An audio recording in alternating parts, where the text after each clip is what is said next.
এপিএসএস এর শিক্ষার্থী আপডেটের ক্ষেত্রে পঞ্চম শ্রেণীর শিক্ষার্থীর তথ্য আমি আপডেট করে দেখাচ্ছি। একইভাবে সকল শ্রেণীর ক্ষেত্রে প্রযোজ্য হবে।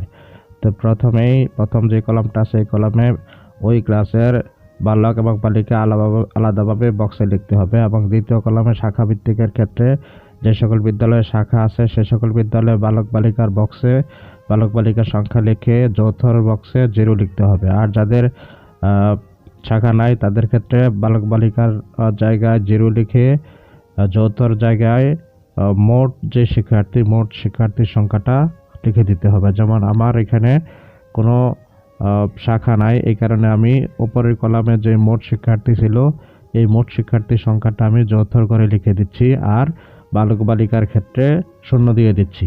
ঠিক এইভাবেই সকল শ্রেণীর ক্ষেত্রে এই পদ্ধতিতেই তথ্য ফিল আপ করতে হবে। ধন্যবাদ সবাইকে।